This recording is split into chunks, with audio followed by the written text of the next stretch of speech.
Hi, welcome back to the workshop for episode 19 of the Shed of Dreams ES335 build.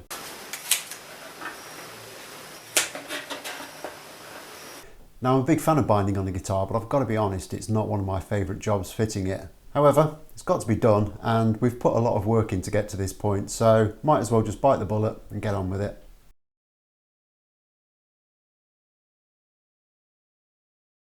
So having got all these channels cut last week, we still need to do a little bit of tidying up work on them just to make them as nice as we can get them. I mean, they are pretty good. I'm very happy with them, but I just want to make them a little bit better before I start gluing anything in. But before I do any of that, I just want to take a step with the binding itself just to make sure it's going to fit as well as it can.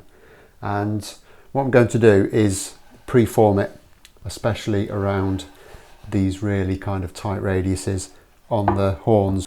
I'm using a plastic and ABS binding and it's going to fit quite easily around most of this, and I can just hold that in place with masking tape. But around the horns I'm just going to heat it up a little bit with a hairdryer just to get it a little bit softer, and then work my way around and tape it down, and then I'll leave that taped up for a few hours until it's kind of set into that shape, and then I can go about cleaning up all these channels and start gluing it all together. So I'm just going to work my way around, kind of holding this in with a bit of masking tape before I do anything.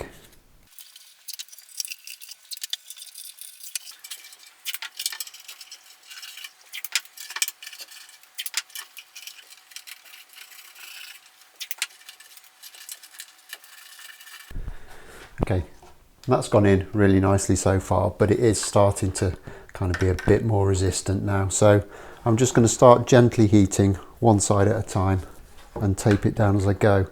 It really doesn't need a lot of heat at all to get this to bend.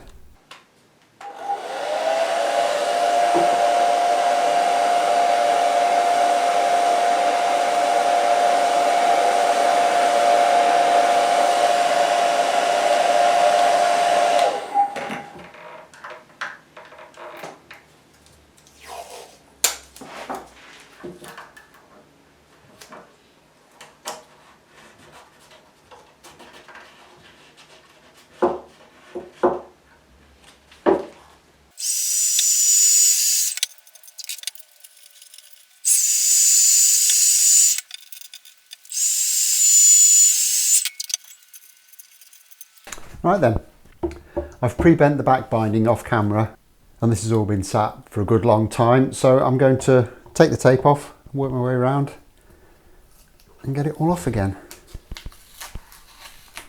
Now I fully expect that it's only going to be the areas around the horn that don't pull completely straight again, because I didn't really do anything to these areas other than tape them on. But as you can see, that has taken on quite a lot of bend, so that's good.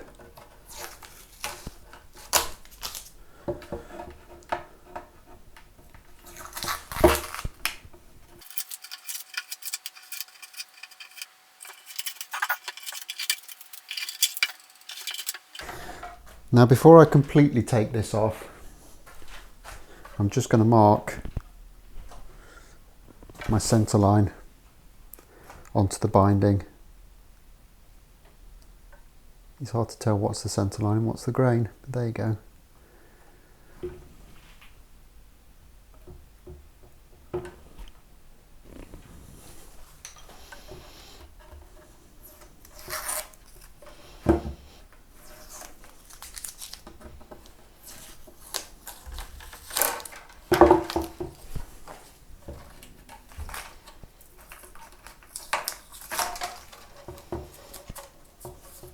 I'm just going to leave that piece of tape on and mark it as top,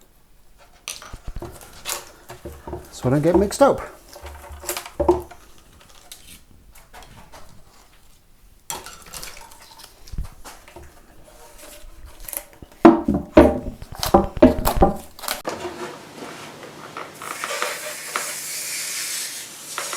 Okay, so with that done, I'm now going to start cleaning up the channels a little bit. They're not bad, but they do need a little bit of work just to get them really, really nice.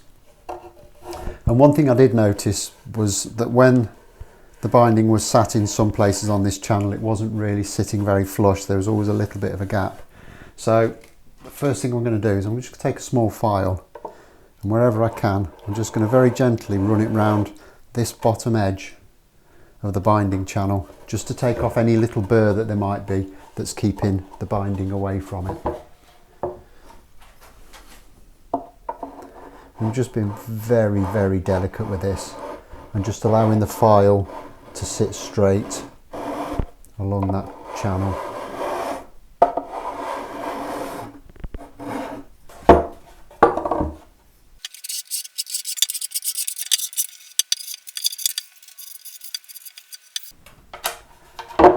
And then I'm just going to check that with a piece of binding just to see how nicely it fits now.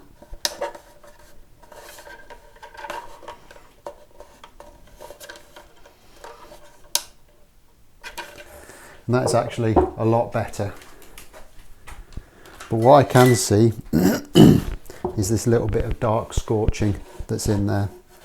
So I'm going to have to kind of clean that up a little bit.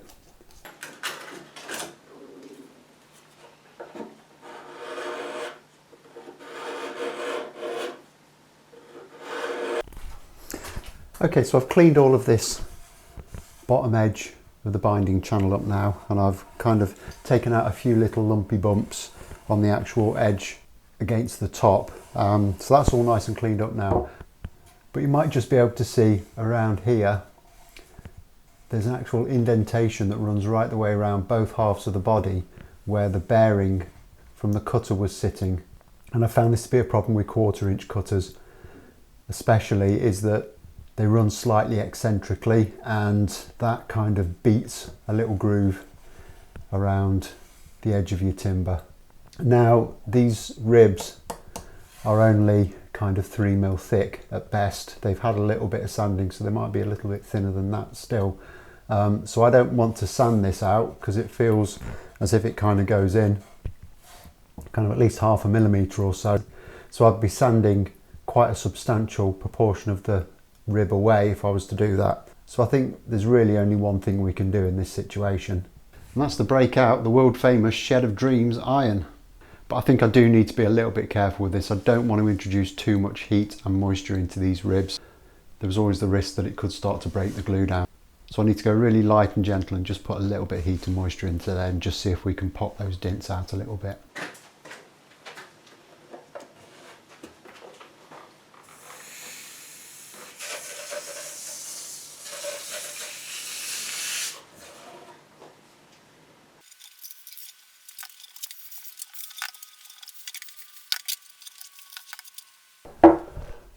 And as you can see there, that's actually worked an absolute treat. It's just brought those little craters out beautifully.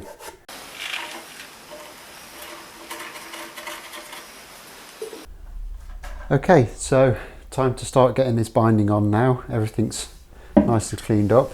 I've just stuck this piece on so the centre lines are lined up with a couple of pieces of masking tape, and I'm going to start working my way around one side and then the other.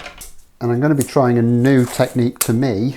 I've seen it done plenty of other times and people seem to have good success with it. I've never actually tried it myself, but I'm not going to use super glue as I normally would, because even though that does work really well, it can be very, very messy.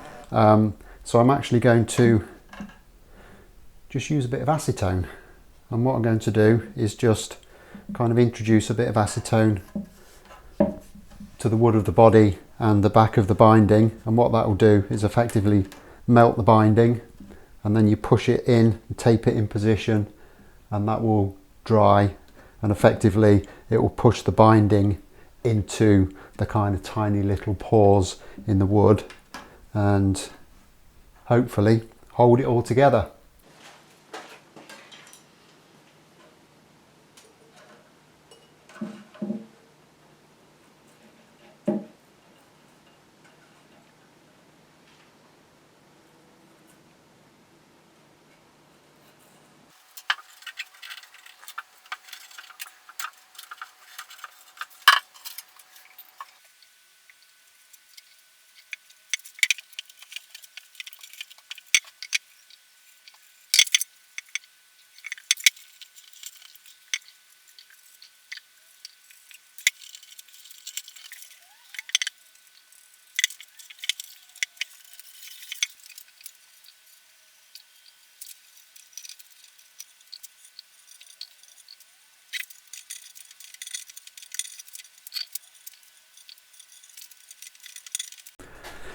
Okay, so a couple of observations.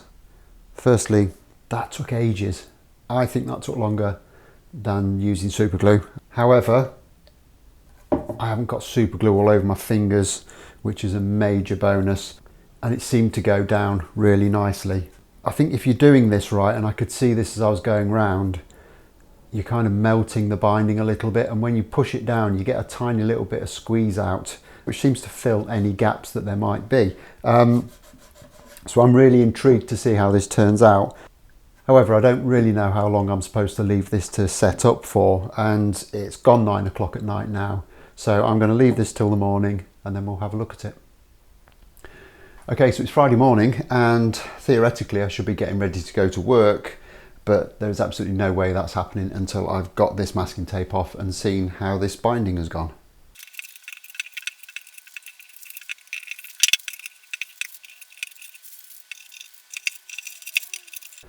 Okay, and I've got to say I'm really happy with this. That is probably the best binding joint I've ever done. There's a little bit of an overlap there that you can probably hear my finger catching against, so that looks like there's a little bit of a line there, but that's kind of just where it's proud of the surface, and once it's flushed off I'm sure that will be as seamless as the rest of it. And around the top there are just no gaps whatsoever, and as you can see here it's a little bit proud still, so it's going to need scraping down, but in terms of the joint to the wood it's seamless. Okay, so that's the back done. I'm just going to snip these little ends off before I go much further, just so they don't get caught and cause a problem. And with that done, we're ready to do the binding on the top. However, I really have to go to work. Okay, so I'm finally back from work and we can crack on now and get the other half of the binding stuck into place. So again, I'm just going to fasten this on with a bit of masking tape, lining up my centre lines, and then I'm going to work my way around with the acetone like I did on the first half.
Okay, so that's the top binding glued in place, and the back as well. I've taken the time to take the tape off. I had a quick look round and I'm really happy with it. I'm really glad I tried using the acetone. For me it's worked out much better than using super glue.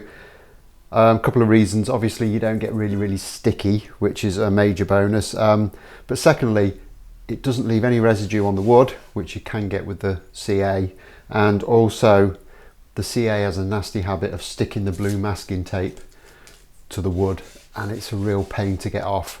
Obviously there's none of this now, but it's not the finished job. I've got a lot of scraping to do to get this all flushed off on both the top and the back and all the way around the sides, and then there's the potential that there might be a few little repairs to do along the way as well. But this episode's getting long enough, so I'm going to save that till next time. So as always, like if you've liked, subscribe if you haven't already done so, and I'll look forward to seeing you next time. Thanks a lot for watching. Bye bye.